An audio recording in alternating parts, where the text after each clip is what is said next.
Ja, in Keshina. Poster in By Neil, all Neil. After quite out the Louise Lieber to stuff of she moving matter. Yeah. But yeah, I'm conscious of it, we all yeah. Anyway.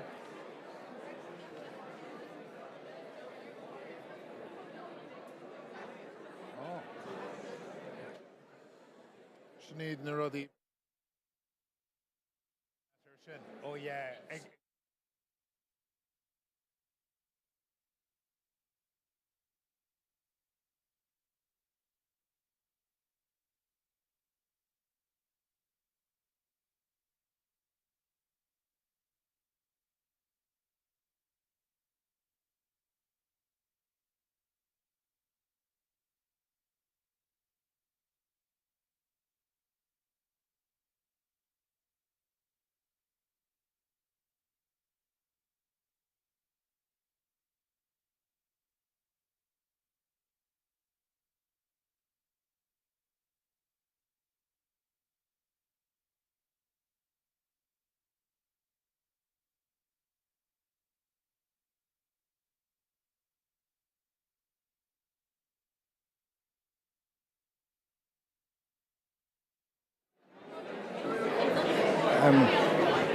Okay, lads, Steve.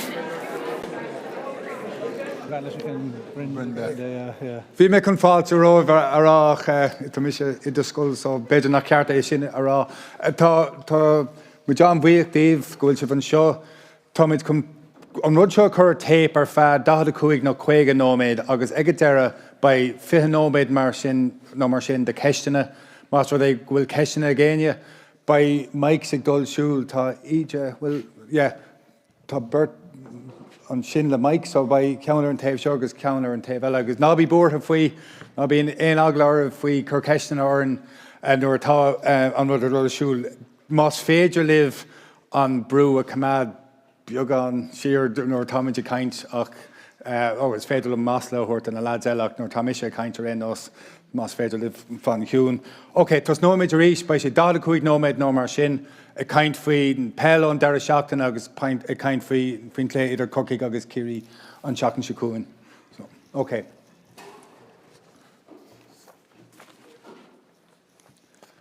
Hello everyone, you're very welcome to a very special edition of the Irish Examiner Gaelic Football Show. We are here in Pobbleskull, Corcagwivna, and we've been joined by a couple of hundred students from the school who will be asking questions later on. My name is Paul Rouse and I'm joined by the Pre-Vidya Eamon Fitzmaurice, who of course is an All-Ireland medal winner as a player and as a manager with Kerry, by another former Kerry footballer, Darragh Cinnéide, and by the former Cork footballer and manager Ronan McCarthy, who has travelled across today and has walked into the Lions Den, to use Jack O'Connor's phrase. We are going to talk about next weekend's Cork and Kerry game later, and we are going to ask whether Cork are indeed a disgrace, as they were called this week by one former Kerry footballer. But we have to start with two very different matches that were played last weekend. One involving Dublin, which we'll come to in a moment, but first up was in Omagh, where there was the complete dismantling of the All-Ireland champions, Tyrone. Eamon, you were there. What did Derry do to Tyrone that caused them to unravel? I think Derry were preparing for that game for a long time, Paul, and it was very evident that Rory Gallagher had a plan specifically designed to get at Tyrone, to play to their own strengths, to nullify Tyrone's strengths and to play to their own strengths. So I think Derry deserve a huge amount of credit for the way the game played out and getting the win. Tyrone were well under par. They haven't got that energy about them this year, that the energy that I suppose that hunger brings. All teams probably relish when they have a cause. I think Tyrone probably relish more than most when they have a cause. And the fact that they've got to the top, they seem to be missing that bit of an angle or that bit of a cut about themselves. So whether this defeat now, such a comprehensive defeat at home, the ill discipline, the 2 red cards, all of that will give them something additional going into the qualifiers. It possibly will, but they have a lot of work to do in the 4 or 5 weeks to get ready for the next game. And they possibly will need a favourable draw as well. If they draw the likes of a Mayo or an Armagh, or whoever ends up in the qualifiers after this weekend, it could be quite a sticky game for them. On the commentary, Dara referenced a few times Rory Gallagher, the Derry manager, and how he was issuing instructions through the game. Will you talk us through that? Yeah, he was very vocal. He always is. That's his style. He's last year, I think it was very evident in the game against Donegal and Ballybuffet, because there was no one at the game, or very few at the game, and you could hear every instruction being barked.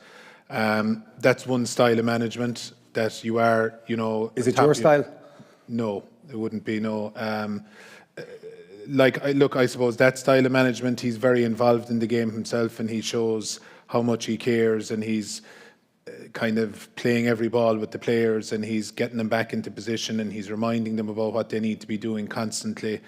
And for me, that's effective for him. But I think that ultimately, when you get to the real big stuff, particularly if you're playing in front of 80,000 people in Croke Park, the players aren't going to be able to hear you anyway. So you need to be able to enable the players and empower the players to make the decisions, and to be able to be constantly on top of each other, rather than the direction coming from the sideline the whole time. But look, that's always been Rory Gallagher's style. It works for him, worked very well the last day.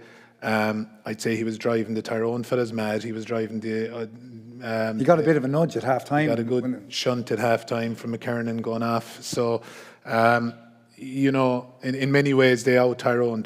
Normally Tyrone are the masters of that, of frustrating you and taking you out of your comfort zone. But Derry definitely did it very well the last day, and a lot of that came from Rory Gallagher, and I do think he deserves huge credit. I mentioned it in the column on Monday that he has had a very defensive game plan, going back to years. Probably not enough of an offensive side, but certainly last Sunday they showed loads in the offensive side of the game as well, and to put up the score they did against Tyrone, to win as comprehensively as they did in Healy Park, it was a huge win for them. The trick now will be to try and back it up.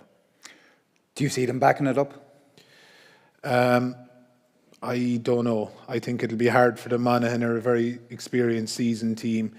They probably, were happy with the way they won the game on Saturday evening, but they won't have experienced the same highs of emotion possibly that the Derry lads would have, having won their first championship game in 7 years. So for Derry to get up to that pitch again in 2 weeks is going to be a challenge for them. I think that if they do beat Monaghan, they're a serious item, and we'll all be really sitting up and taking notice. But I think they'll find it hard to beat Monaghan. But even if they don't beat Monaghan going into the qualifiers, I don't think anyone will want to see them coming. Ronan, do you see any conceivable way that Tyrone can put their season back on the rails and win the All-Ireland? Oh, I think they can. I don't know, are they any worse off than when they came out of Clarny last year, which was a real humbling experience for them. We played them before we played Limerick last year in the championship. We played them in Parnell Park in Dublin, and you wouldn't have said at that stage that that they were All-Ireland champions in the making. So I think the big advantage that they have is they have maybe 4 or 5 weeks now to regroup, and I think that's important. And they used the time last year after the game in Clarny. They used that very well to I suppose get themselves in the right direction again. So I certainly wouldn't write them off. I think that there are signs of poor signs in the team. A lot of petulance in their display, I thought, the last day, and they've always played on the edge, and that can be a positive thing. But when that goes too far, it impacts negatively on the team. But they'll be hurt, by not only the defeat by a neighbour, obviously, but the manner of the defeat, in their home venue. So they really, they used it last year to regroup. I think they can do it again. They have the time to do it again. The difference, now is, and Eamon alluded to it there, is, the draw. It's a real, the draw you could get here. You could really difficult games. The chances of getting a game to get yourself back up and running, is far less likely. But I certainly wouldn't write them off at all at this early stage. Dara, what happens after you win an All-Ireland? It's a funny one, I suppose. I remember hearing Joe Brawley years ago talking about the one that he won in '93 with a very good Derry team who were, when I started playing football, Derry were the kings of football at that stage. I was 18 years of age. And Joe was talking about being inside in the shower, and after winning his All-Ireland, all the elation of the previous 10, 15, 20 minutes is gone. You're washing your hair and getting ready for a night out or whatever. And Joe was saying to himself, is this it? Is that it? Because I suppose the end of every game, it doesn't matter what the game is, it's an anticlimax if you're competitive. Every competitor likes the competition, likes the game, and almost the final whistle in any game, whether it's a final or a first round game, is an anticlimax because you're building yourself up and you're preparing for a game. So if you win in All-Ireland like Tyrone did last year, and the history of Tyrone football has shown that they were brilliant in 03, 05, 08, and very average in 04, 06, not so much 09, they were decent. And it's happening again up to now. Eamon and Ronan spoke about, I suppose, hurt. Depends on how hurt they are. And you can manufacture that. They were obviously hurt after that game in Killarney last year. That was humiliating. And that's hurt that you carry with you for a while and that motivates you. But it'll be synthetic if they do manufacture it this year because, they've won their All-Ireland. They've got their kudos. I think it was telling, I suppose, the 6 or 7 players that left the panel, they were downplaying it, but there's a certain amount, cohort in any group that will say, listen, I've achieved everything I want to achieve now. Is this it? Is this really it? An All-Ireland medal? Is this what I've built my whole life up towards? That's why I think we should give unbelievable credit to the Dublin team the last number of years, that they keep coming back again and again and again. The Kilkenny hurling teams that were so consistent and persistent over the years. They were an amazing, amazing group of people.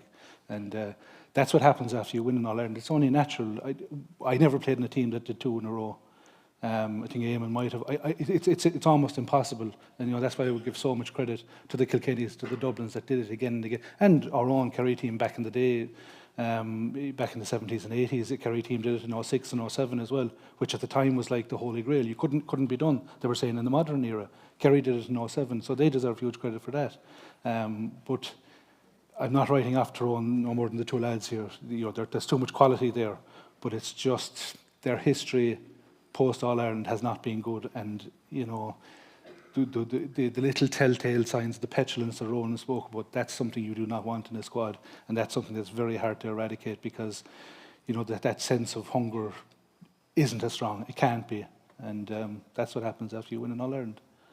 Against that, Ronan, if you look at Dublin, last Saturday evening against Wexford, albeit a Wexford team that finished 3rd in Division 4, or 3rd from bottom in Division 4, and had only beaten a poor Offaly team the previous Saturday night. Are Dublin back? And should the people in this room be very afraid? Yeah, I think so. I think whether they played well, and they did play well against Wexford last weekend, they're going to have a big say in who wins the championship, whether they win it themselves or who they knock out on the way. But certainly based on the performance against Wexford, we said the previous year, they were night and day. They played, they played really well. Maybe the opening 10 minutes, probably did things that were very un-Dublin, like a few pot shots from distance.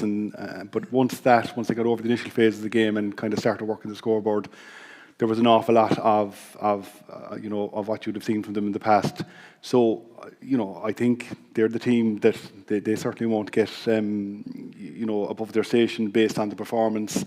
But what you're looking for, in the same way that, we say the petulance of the Tyrone team is not a good sign. What you're looking for here is the positives from Dublin and their forward play, the momentum, the way they attacked, their combination play, their way they create space, movement for each other. There were a lot of real positives there, albeit against a very poor team.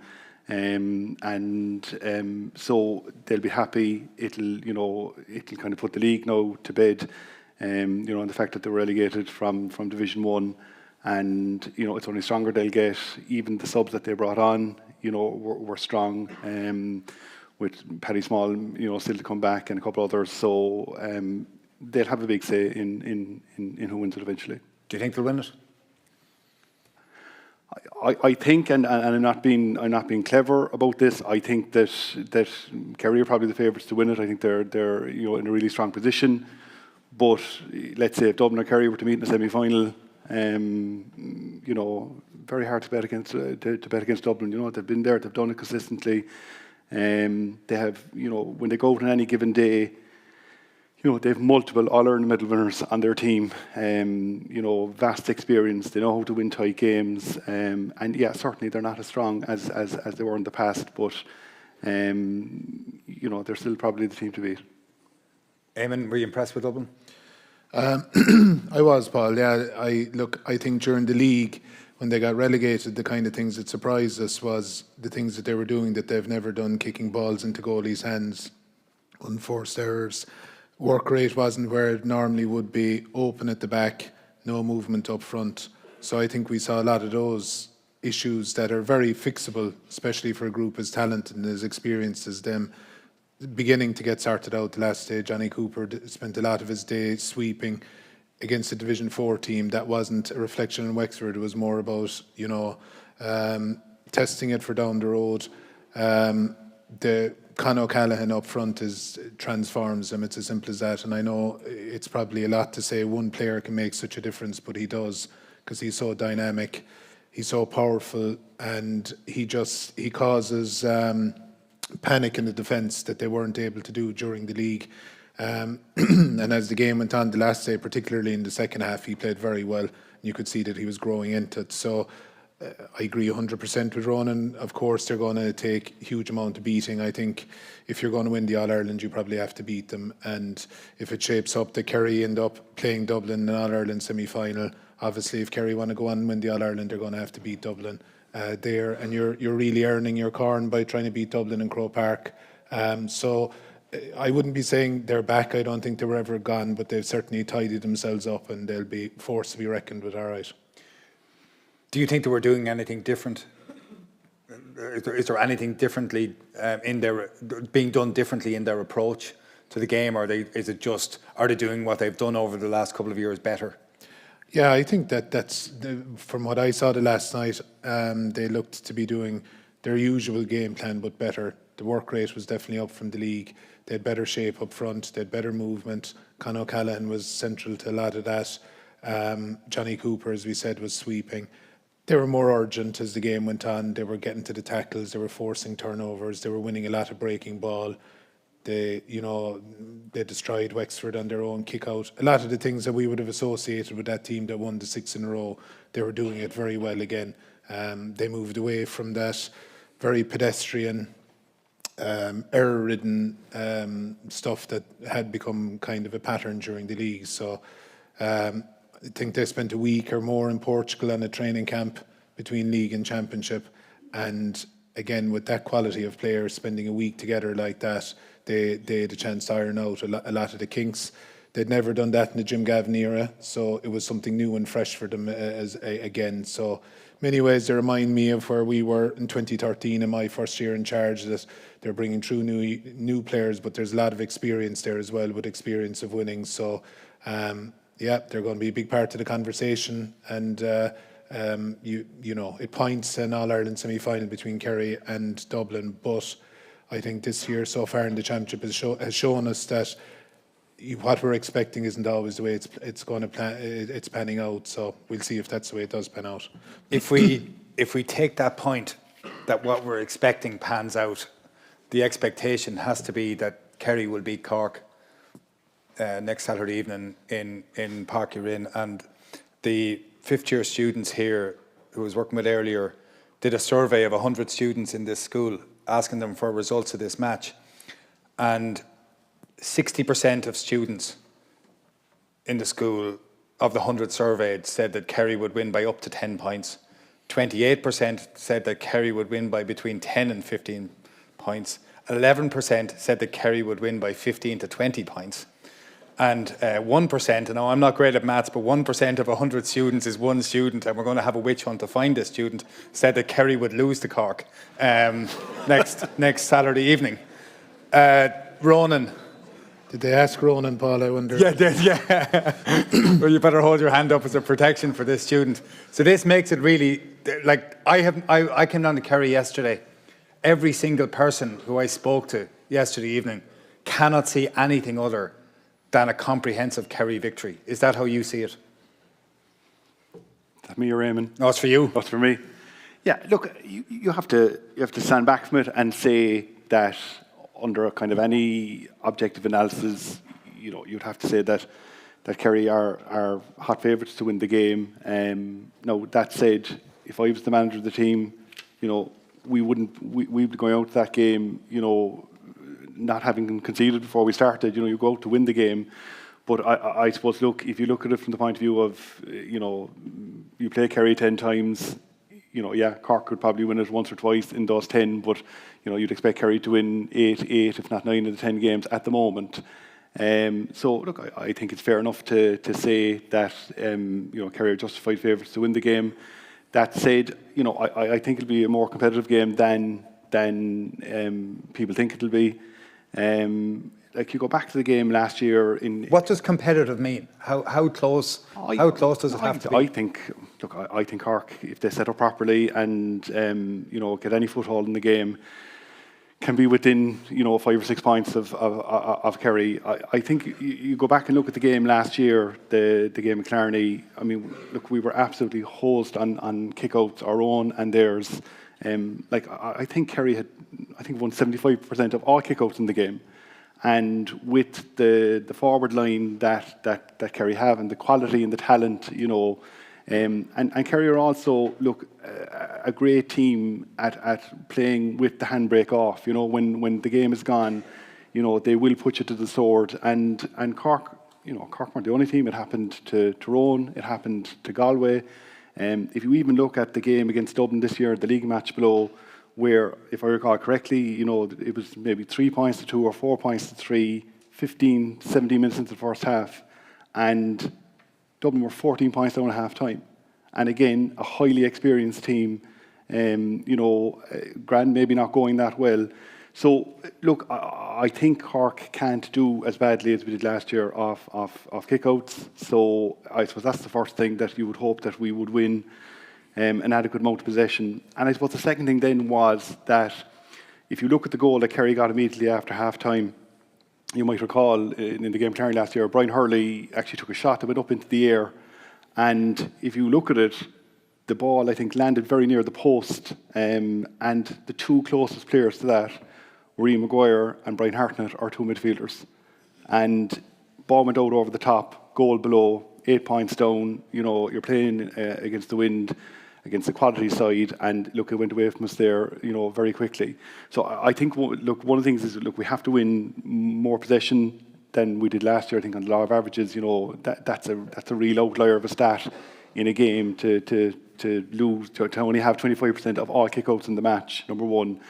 And I think number two, look, a big one is, look, we have to keep our not a defensive shape, I don't mean it that way, we have to keep our shape. And when you have, let's say, two midfielders up the pitch like that on the opposition end line, you just can't do that against a quality team.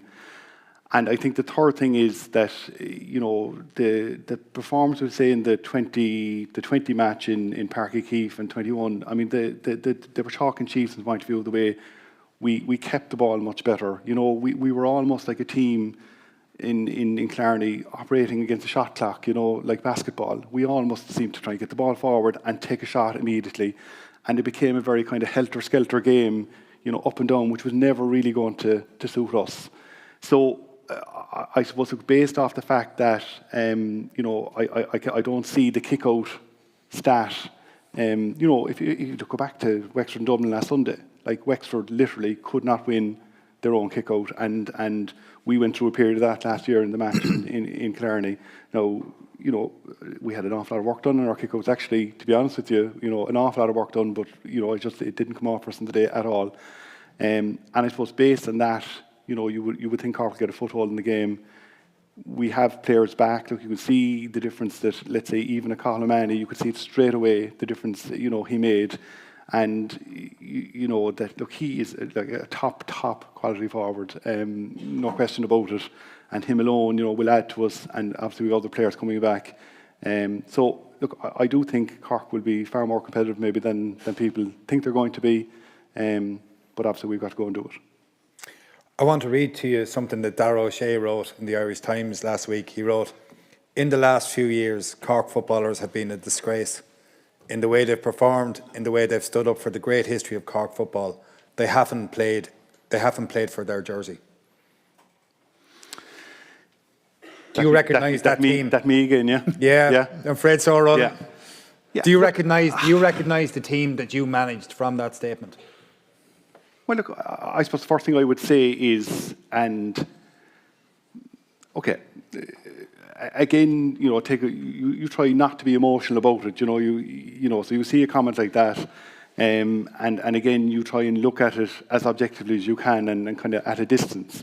So I suppose the first thing I would say is that if you look at Cork's, we'd say, golden period when Billy was the manager, where we won 7 Munster titles in 9 years, right? Which was 1995. So in that period, from 95 to 21, Cork have won 6 Munster championships in 27 years.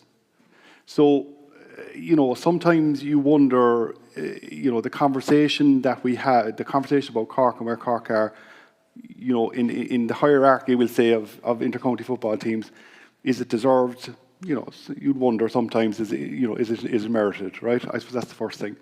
The second thing I would say is, look, Darragh was manager of a Kerry under-21 team for 3 years that didn't manage to win a championship game. And I'm sure he wouldn't say about his team that they never went out and gave their effort and everything else. So, I mean, what I would say to you about this group of Cork players is that they, you know, are totally committed to Cork football. There's a huge desire within them to improve. They've had a very, very, you know, Cork football for the last 10 years had kind of very, very up and down, very inconsistent, I suppose, performance. But we've had an awful lot of, you know, maybe turmoil that other counties haven't had. We've had a lot of loss of players. You look at, like, as a manager, the minute you start operating outside, let's say, your 1 to 22, 23, right? When you start going down into player, you know, 24, 25 to 35, right? You're vulnerable, okay? And Cork have been playing for the last number of years without you know, many of their best players. Some of it through injury, some of it through opting out, and you know, whether you like it or not, like I was in Thurles last Sunday for the Cork Clare game. There are at least 7 players on that hurling team stroke panel who are high quality intercounty footballers. So the Is this a huge problem for Cork? It's a huge though? problem for Cork, and whether we like it or not. Do you think football really matters in Cork in general then? Because the manner in which hurling, I was listening to Mark Landers talking the other day about how the Cork hurling supporters had stayed with the team and that they've been very loyal to the hurling team, despite the loss in the league final, despite being hammered in the All-Ireland last year, despite the start against the last one in the first 2 rounds of the championship, and they kept going. But is there the same relationship between the Cork footballers and the Cork public? I don't think there is, but I mean, look, that was never a big issue for me. You know, there are pockets around the county where, you know, football is number one, and look, and that'll remain the case. I suppose the point is that you know, we're always picking from, I suppose, a reduced pool of players, and that has always been. And go back even to, we'll say, when Cork won the All-Ireland, we'll say Billy was captain in '73. You know, Cork won Munster again in '74, and you look at the way players drifted, dual players there drifted again, you know, towards hurling. And by the way, like, number one, the hurlers have to do what's best for them. That's life, and players are you know, quite entitled to make a choice about what way they want to go. I think from our point of view, though, I think from a Cork football point of view, it is time to burn the boats, if I could use that phrase. And I suppose, look, the message that we gave to players from, you know, my time from 18 on was, if you go, you're not coming back.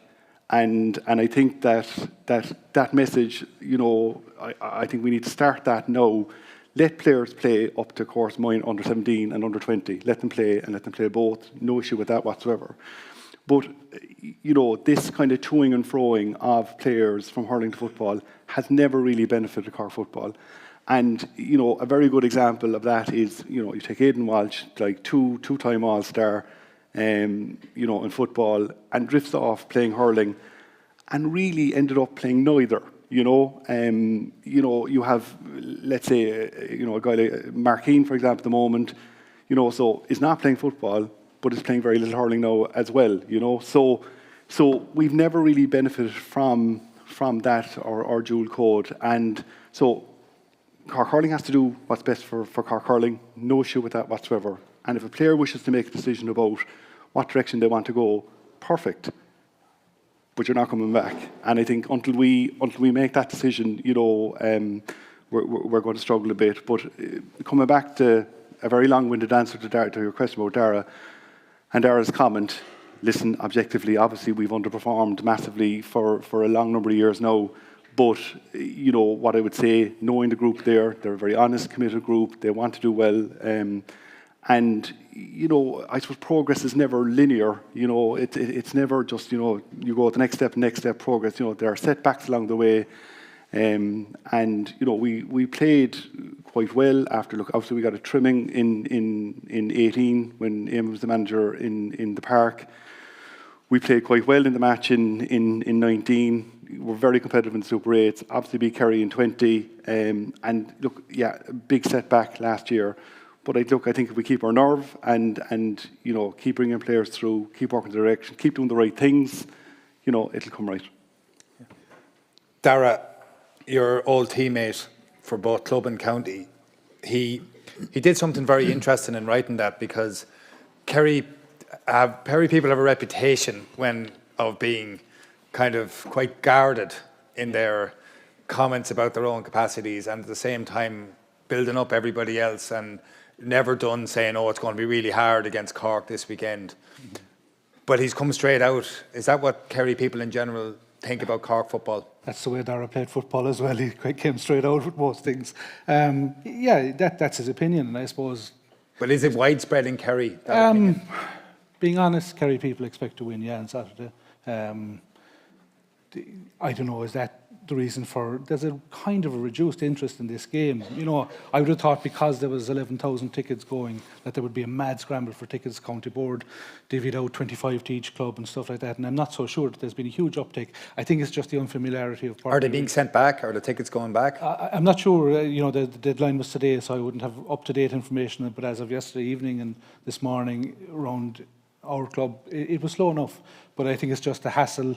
Saturday evening, excuse after excuse after excuse, and you know, there's a lot of stuff going on in people's lives, and I'm sure they're saying, listen, it's not the Kerry attitude, we'll wait for the final or whatever. But Cork aren't being overlooked. This is the part where the two Kerry people in the stand look into the distance and start scratching their heads, look at the tea leaves, weather forecasts and all that, and say, Cork have a chance. But as Ronan says, you have to be true to the evidence in front of you as well. Kerry are playing at a higher level the last number of years. We're still scratching our heads as to how Cork beat us 2 years ago down in Páirc Uí Chaoimh. Could you see that happening that way? Didn't see it coming. No, didn't see it coming like most Kerry people, I think. But after 5 minutes, you knew it was going to happen, not nearly. Just the hunger that Cork showed in every breaking ball, right through to the last minute. Ty Corkery from Kilnamartyr went as a sub, came on the field. He's not a big lad. Went down on a ball, horse body, Clifford out of it, won the ball. I think actually was involved in the movement that led to Mark Keane's goal. And that epitomised Cork's attitude on the day. And that kind of hunger and attitude will carry you so far in certain conditions. Kerry probably have learned an awful lot from that and are using that in the background psychologically all the time. Say it can happen, it does happen. Ronan referenced the 7 Munster titles that Cork would have won in a very strong period for them. I played a number of those years, and we were on the other side of the fence. And the last thing we would have wanted was a Billy Morgan or an ex-Cork footballer coming out saying these things. I noted with interest the hurling manager, Kieran Kingston, last week saying that what was said in public actually seeped through to the players. It does. They're all human. And they are all doing their best, and they are all trying hard. And I'm not being patronising or condescending here. It's not nice to be reading stuff like that. But Dara is asked for his opinion. He gives an honest opinion. And I think it is prevalent in Kerry. That opinion is prevalent in Kerry. Not so much a disgrace. I think there was disappointment from the Kerry point of view that Cork were using, planting a flag and using this as their rallying call, because Kerry didn't really have an interest in this. Kerry just wanted to play a game and to try and get through that game, and that's the main thing from a Kerry. Jack O'Connor was saying yesterday that it was going to Páirc Uí Rinn was going into the Lions' Den. Do you see it like that? No. It's an away game. Páirc Uí Rinn is a fine football pitch, the exact same dimensions as Páirc Uí Chaoimh, which is an even better setting. Páirc Uí Rinn, I think if you're a player in the Kerry dressing room next Saturday at 5:30, 6:15, you're actually looking forward to it. You're hoping the stands are full. You're hoping the atmosphere is hostile. You're hoping that you're tested. You're hoping your credentials are tested all the way down along the line. And it can happen. And thankfully, in 2022, from a Kerry point of view, that 2020 thing is there as a bludgeon to beat them over the head with all the time and say, listen, this happened as recently as 2 years ago to the same two groups of footballers. I'm sure it's the same in Leinster. I actually think Kildare are going to rattle Dublin and Leinster. I think they could beat them this year in Leinster. And it can happen. And when it happens, then we're wondering why we didn't see it happening. As Kerry people, we didn't see it 2 years ago. I have to say, but after 5 minutes, actually in the warm-up, your warm-up was even more intense than the Kerry one that day. And I said, this could be a type of a day we're in trouble. Then you start missing 21-yard frees. Then you start trying, from a Kerry point of view, trying to take shots that aren't on. And you say, it's happening. And then the opposition start growing into the game and say, these lads aren't half as good as they're cracked up to be all of a sudden. I don't see it happening on Saturday, realistically, based on the evidence up to now, especially in the last 12 months. The one thing I would say about the Cork team, their last game against Offaly, for example, they're that kind of a patchy team. I think they're about 2 years away from finding themselves as a team, They rush into a big lead against Offaly, and then when they have to finish out the game, they do that. So they are capable of it, but it's the consistency over and over again that they haven't found. Beating Kerry 2 years ago, coming out that day, I had a feeling that Tipperary could actually catch them in the final, because replicating that hunger again and again and again doesn't, it's hard when you're an up-and-coming team. You're trying to establish yourself as a team. But as for Saturday's game, I think the pupils here are fairly on the money. The majority of the pupils. Do you mean the up to 10 points ones or the 15 to 20 points? The up to 10 points ones. Yeah, I think Ronan saying, what's a reasonable performance from a Cork point of view, and it's awful to be listening to an ex-Kerry footballer saying this, like here, but. 6 points. Did you say 6 points? 6, 7, 8 points. Kerry are a better team than if they play, and if they're allowed play. But that's the beauty of sport. It can happen. You said something very, very interesting there at the start of that, though, and I would question it. You said at the beginning that Kerry learned from the game against Cork. Well, the signs of last summer was when it came down to the push against Tyrone, they hadn't learned from it. That's the big question. That's the only question I think this Kerry group have to answer. We all know how good they are when they get on top of you, when they get a run on you. But coming down the stretch in a tight game, the decision making, going for goals and not keeping the scoreboard. I wouldn't draw a straight line between Cork 2020 and Tyrone 2021. I think it was two. But you could say that the decision making in the key moments wasn't there. I would treat the Cork game 2020 in Páirc Uí Chaoimh in isolation as an unbelievably well plotted ambush. It was really well played out, and Kerry played into it. Then, it was a type of day that. We've all had them where you're the underdog and you love being part of this thing that is happening right in front of your eyes. 5 minutes, 6 minutes, 7 minutes. You're at half time. You're still in the game. You're still there. Halfway through the second half, it's still a game. Whereas the Tyrone game was always going to be fraught with danger for Kerry. Always was. Tyrone played Kerry in Killarney as recently as a couple of weeks ago in a league game that ostensibly didn't mean a whole lot to Kerry, but they wanted to win it. And Tyrone had it sussed. And that's why that concern will always be there with teams like Cork, who can catch you on a day, 2 days out of 10, as Ronan said, possibly, and Tyrone, who can catch you 50-50 any day of the week. And that's those two losses, to Cork and Tyrone, albeit that they were different. Is it because of those losses? Is that why you wanted to get involved in managing the Kerry team this year? I think anybody who's interested in football would want to get involved in management. This man got involved at a very early age. I kind of showed an interest a little later. I said, get off the fence, stop talking on podcasts and writing in papers and presenting TV programmes and actually do something about it, And there was wonderful people involved in our group, like Seamus Moynihan, Donny Buck, all these lads that were, really committed. I think every Kerry person, ex-managers, ex-players, wants this group of Kerry players to get over the line, because nothing sickens me more than listening to ex-players we offer our opinion on games. We have no influence over it, absolutely zero. The only people that can influence it, even these lads have walked the line, under pressure, but they'll reach a stage in a game where they realise, okay, players, it's up to you. And that's the beauty of being in your 20s and in your early 30s where you can still play. For me, Kerry football is all about, right now, is Tom O'Sullivan going to get an All-Ireland medal? Is Brian O'Begley going to get an All-Ireland medal? That's, as an ex-player, that's what I wish in them. And there'll be nobody happier than the ex-players in that regard. I think they're good enough to do it. I think they've put in enough to get there. But you can't just press fast forward and get us to an All-Ireland final in July. They have to take the stages, and thankfully they got that lesson from 2 years ago. Would you get involved with managing another county? Never. Asking for a friend? Never. No, I couldn't. It's not the same thing. I couldn't even get involved with another club. It's Why? It's football. Would you manage Dingle? No, I wouldn't. And I've plenty of respect for Dingle. Have you ever been asked to manage Dingle? Oh God, I'd be the last person in the world they'd ask. But the issue is the football. At its basic core is tribal. And that's what I always liked about it. Some of the best battles you'll have are on the field with a Dingle, Kerry playing Cork. That tribalism has to be there. The day that goes away, we're in trouble in the GA. The day that disappears. And then it's very important afterwards to go off and have a drink with them or whatever, But I think that animosity has to be there. That edge has to be there. Whether it's perceived or imagined or otherwise, it has to be there. That animosity between local clubs, local rivalries, two counties across the county, but that has to be there. So for that reason alone, and it always surprised me, I'd say Paddy O'Shea, who was brilliant on playing those strings within a Kerry setup, was so successful when he went to Westmeath, because he obviously transferred some of those skills into the Westmeath dressing room. But I would imagine that he gave so much of himself to Kerry, and the tribal element of his input to the game of football was what made him the great manager that I thought he was. And I am always fascinated by these lads that hop from club to club or from county to county. I think it's just, I always kind of wonder what motivates you. How do you actually plan a training session around that? How do you actually plan to get a group of players to be tribal for an hour and a half against somebody? How do you say we? Yeah, if you're from a different place. Yeah, it's changing. I'm not naive enough to know that the landscape is changing in football and has been for 30 years. And there are very successful imports within counties and so on. But to me, it's not the same thing, and it's just diminished maybe 1% or something. It's not the full experience when it's not tribal. Did you ever mark Dara aiming in club football? No, I'd say we came across each other a couple of times, and we stayed away from each other.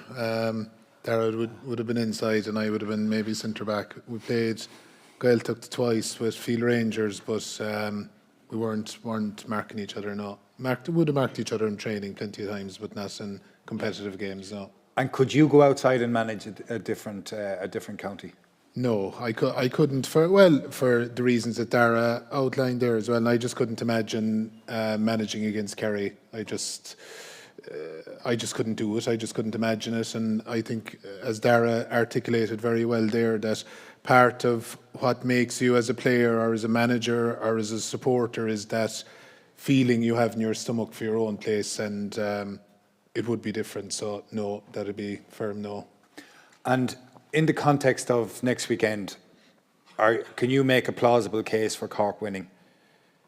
I can make a case for Cork competing, but I just think there's a lot going against them at the moment. There's been a lot of flux within their group. Keith Ricken having to step back at the moment, and we wish him all the best, isn't ideal. They have injuries to key players, the likes of Ian Maguire, Powter, Meehan, big players for them. I would imagine leaders within the group as well. So it is going to be very hard for them to beat Kerry next weekend. I think Kerry are on a mission. Jack is in year one of his latest term, and he's very determined, I'm sure, to continue where they left off in the league. I imagine that Cork are going to set up quite defensively, which will suit Kerry.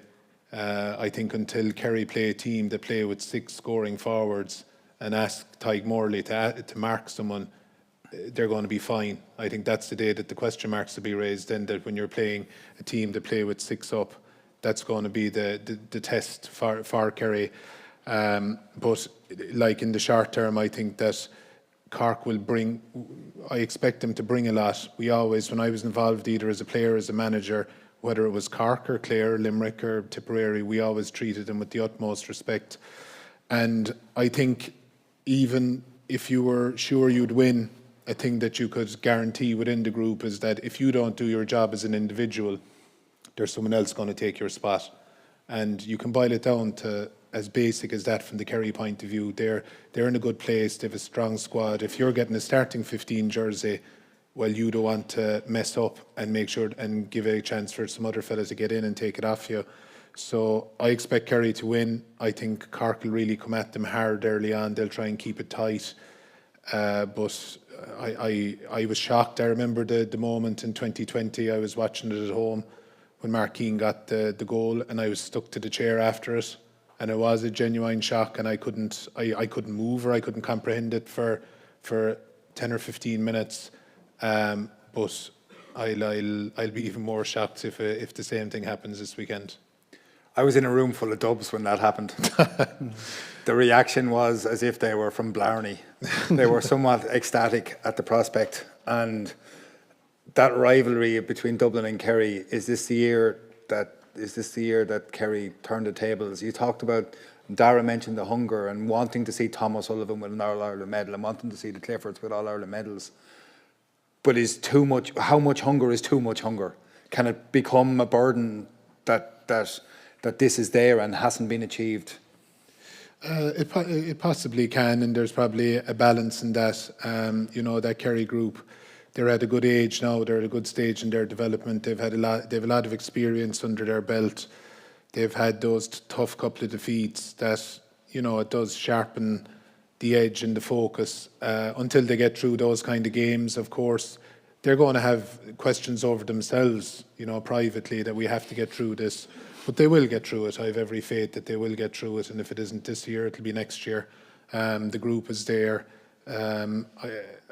It's whether it'll be Dublin or not.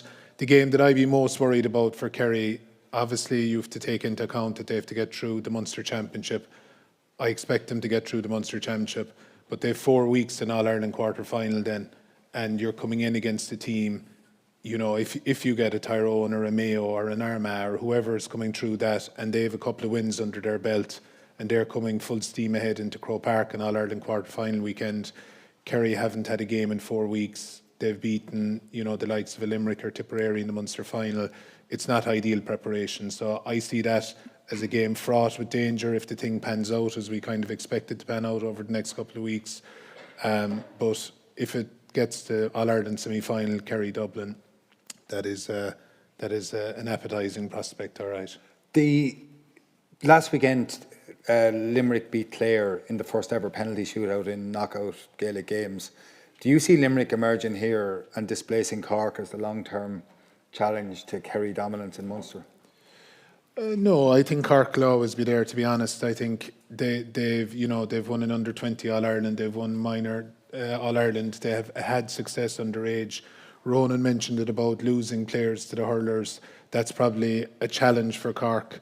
But no, I think Cork will always, when they have their house in order, when they have everyone there together, they're going to be a threat. But I do think that Limerick are on the up, and they've got a lot of everything in the background right in terms of their academies, in terms of their underage development, their S&C. You can see the size of their players now. They're so, they're like a second a Limerick hurling team in many ways, the way they tag off now.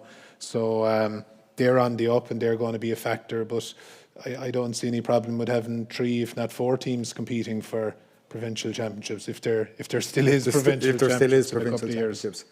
Ronan, I wanted to ask you, you finished up as Cork manager last year. Did the players want you to stay? Well, look, I suppose what any manager does, and look, Jim Gavin has said this himself, that you would always, you never assume that you continue on with the group. So look, what you do there is, you take your soundings from your leadership group, and look, I was happy to stay on, as I understand it. The players were happy for me to continue, but look, there are three parties involved in that decision, and unless all 3 are unanimous, then it doesn't work, So, look, I was quite open. I was happy to continue with the group because I suppose I believe in the group and the group of players. And I felt, that they could respond from, and come back from the match in Clarny last year. But ultimately, as I say, the three parties have to be in agreement, and the executive of the board, weren't going to support me going forward, and you have to hold up your hand and accept that they're entitled to make that decision. Do you think that the COVID suspension had played into it? If it did, I'm not aware of it. Yeah. If it did, as I say, if it's a factor, I'm not aware of that. So in reading up on before you come in here today, I went back through the story of that suspension and what happened in it for the All Beach in the start of January, and I came to the with the help of students as well here, the 10th of April 2021, the DRA, the Disputes Resolution Authority, upheld the decision. There's a bit of an alphabet soup of committees here. So there's the CHC, which is the Central Hearings Committee, and the CAC, which is the Appeals Committee, and they upheld the decision. Although in their statement they said that the Central Hearings Committee had erred because they didn't give you the reasons for the imposition of a penalty in excess of the minimum shutdown rule. So I'm not too sure how you can uphold a decision which then you say you haven't given the person reasons for it. But anyway, they did that, and then they said that this statement is for information purposes only. The tribunal's full written decision will be communicated to the parties and published on the DRA website in due course. Now, I looked at that website this morning and it still hasn't been published a year on. Have you received those reasons yourself? Yes. You were given them, but they never published them? No. And the CHC and the CAC, do you think you got a due process through that system? Look, I think you have to look. The process is there. I went through it from beginning to end. You have to accept the outcome of it. Certainly, any DRA decision. I suppose what I'd say is, it's a very interesting process actually to be involved in. And you'd need an hour actually to kind of go through it in detail. You've said there were an alphabet soup of committees, there's hearings committees, appeals committees, DRA. Each of those, there are written submissions into them. The meetings, which were on Zoom at the time, each meeting was, I'd say, 3 hours in length. I said the DRA one could have been 4 or 5. And you get a real understanding of, I suppose, the mechanisms of, the discipline, how the GA deals with discipline issues and the process you go through. I mean, look, what I would say is certainly, a DRA decision is an objective one, and I don't have any qualms about saying that. The earlier part of the process, they're not perfect.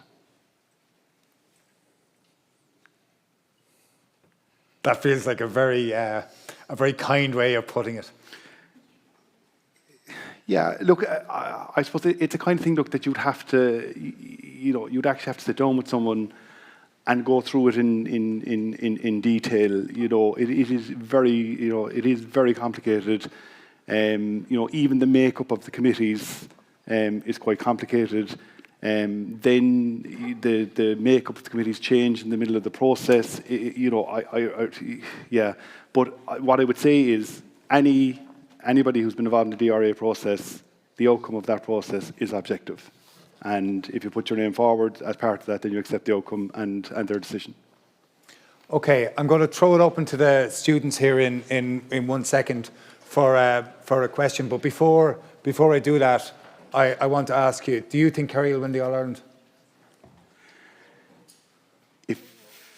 If they don't play Dublin on the way, and I'm not being clever here, I think if Kerry and Dublin play each other in a semi-final, which they're due to play, they're due to meet in the semi-final. And if Dublin beat Kerry, I'm not even sure. Yeah, or Kildare. I'm not even sure Dublin. I'm not even saying Dublin will win it, but I do think that Do you think Dublin will beat Kerry in an All-Ireland? I think they could beat them, is what I would say. And I think the other thing here is that you're talking about, minute details here making a difference. So for example, Dublin are a different team with Conor Callan, right? You look at Kerry last year where they lost, we'll say, David Clifford, a once-in-a-generation player. They lost him for just extra time of a game, and people would have felt that had a huge impact. So I hope it doesn't come down to an injury. I go back to an equivalent example. For example, is Cork Limerick hurling semi-final in 2018, right? I mean, I'm quite confident in saying that if Alan Cadigan had been fit for that game, I think Cork would be All-Ireland champions that year. Would have been All-Ireland champions that year. It comes down to that. They didn't even have him to bring him on in the extra time. He was going really well. He was one of the top forwards in the country. Even if you were springing him off a bench there in that game against Limerick, I think Cork would have got over the line that day. But they didn't, and that's life, right? And now you see where Limerick are gone to, yeah. So, look, I think it comes down to really, really minute details. I've spoken before. I still think the 16 semi-final when Eamon was the manager, still the greatest game of football I've ever been at, where, tactically in every other way, both teams carried through everything they had at them. I mean, there's a way of losing, and I thought the way Kerry played that day in that match, I thought they were a credit to him and the backroom team. But the thing about Dublin was, Dublin were the only team that would have come out of that game and won it. Kerry would have beaten every other team in the country with the performance they gave that day in 16, but they didn't beat Dublin. And that's why I think Dublin are the one team that, when Kerry at the top of their game, throwing everything and the kitchen sink, Dublin are probably the one team that could still manage to beat them. Dara? Yeah, there's a tide in the affairs of men, as they say, and I think the time is right. I think we had the same feeling 25 years ago, 97, without wanting to heap too much pressure on Jack and his troop or his players. I think the time is now. Eamon speaks about it might happen. I think there'll never be a better chance than this year. And do you see progression in the team, or what progression is there? Absolutely. I mentioned my own clubman, Brianna Begley. He's come on a ton this year. And in training with Kerry. Yeah, he's been he was in under Eamon's time. He Yes. was a minor in 14, so that would make him, at the end of this year, he'll be 26. So what's he doing differently? He's just defending smarter and going when picking his time to go a bit better. And it's down. And who's doing that work with him? I would imagine that's Jack O'Connor, Paddy Talley, these lads. Diarmuid Murphy's a very smart man, Mjalkberg. These lads, and again, there's a time. It's a time. The man is going to be, he's 25, 26. Jeez, you'd love to be that age again, And he's probably at a stage now. He's good enough. He's stuck with it for 7 or 8 years. Tom Sullivan the same way. They've had their kickbacks, their setbacks, their disappointments, and they've stored it and they've brought it along. And that's just 2 players locally here. I'm sure all over the county the players are feeling the same thing, and they've got this thing where Clifford has brought his game to another level. Sean Shea is going to be coming back into the mix, and the concerns have been there about who's our goalie, what's our best midfield partnership, can we finish out tight games, all those questions. They're brilliant from a player's point of view because you tick them off one by one. If you do it once, you'll do it again and again and again. I think they're in a great position. I think it'll take a hell of a team to beat them this year. You seem to say that Kildare will beat Dublin in the Leinster Football Championship. Why do you think Kildare again are in a very good place? I know Glenn Ryan, the famous interview after being, relegated to Division 2. I think that's capital for players. Like, you can talk to the players and say, listen, we're not that far off. They played some really decent football. Yeah. They didn't play that well away from home.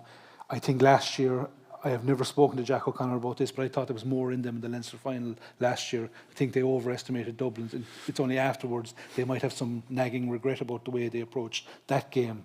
And they're coming into Croke Park again soon enough in the Leinster semi-final. Tricky game for them was the last one, the Louth game with a bit of momentum.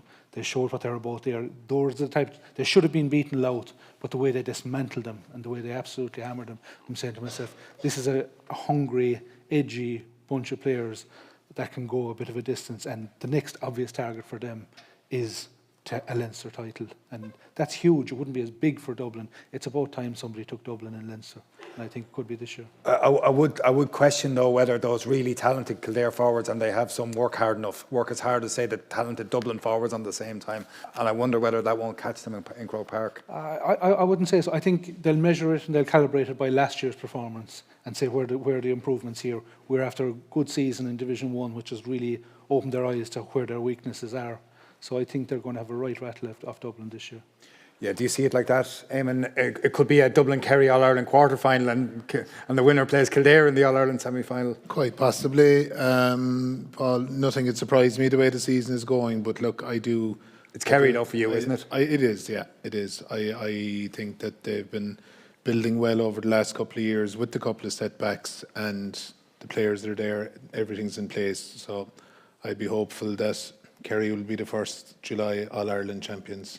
I'm open to correction in that now. You'll probably tell me there was something else. I wish I could. I should have checked that out before it came. I'm not too sure. Does anyone have a question for us out on the floor? Don't be shy. Here we go. Anthony. It's a question for Ronan. Why did you appeal the ban? Very simply because I thought it was wrong, and I suppose to this day I'm still waiting for someone to tell me what COVID rule that we broke. Thanks. Yeah, in that context though, isn't that right? Like, if the complexity isn't just in the process, it's the complexity is on what you're supposed to have done, and that was never clear, and yet it's put in, and then the Cork County Board Secretary wrote in the report at the end of the year that it shouldn't have happened, but it's never really been set out why. How long do you have? Yeah, look, it's like the penalty was for breaching the training, the closed season. Now, if you look at the last 10, 15 years, there isn't one, you know, and but look, ultimately to answer the question, I think what was important was the amount of. We had come through, obviously, the first in 2020, we'd come through the championship that year when it had recommenced, obviously, the end of the league and the championship. And teams had, you know, and our medical team, like every other medical team, had put such effort into making sure that players and families and everybody else were safe. And the amount of effort that was to put into, for example, that Camp in Youghal was immense to make sure that everybody was safe and that we were compliant, which we were, and hence the appeal. Thank you very much. Any other questions? Teachers as well, anyone who wants to ask a question?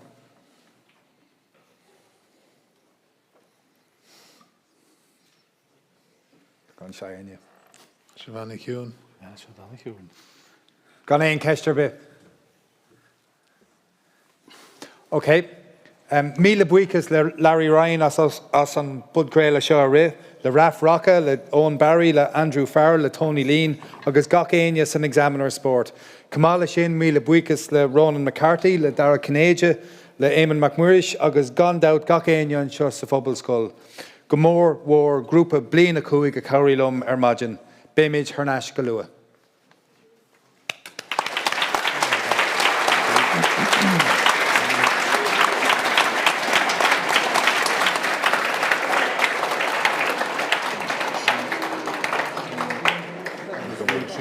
Ní Gubagán. Yeah, he's all Ní Gubagán, Kieran again.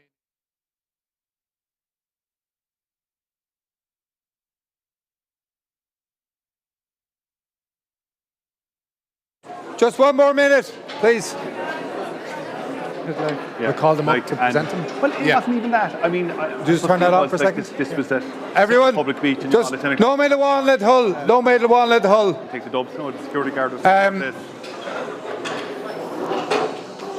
Just fan no mail. Ballums is all the Gubagán agus Kieran Igeni. Mas féidir lo teachta nuas an seo. Mas féidir sa gríomh. Ballum iad seo who's Press Pass Awards 2021, the features all news brands Ireland. Ísalt Sugat. Agus Ceanella, the Kieran Shaw Press Pass Awards Student Journalist of the Year 2021 is Ítach an Rudé Shaw and Bart Shaw or also my Shiv.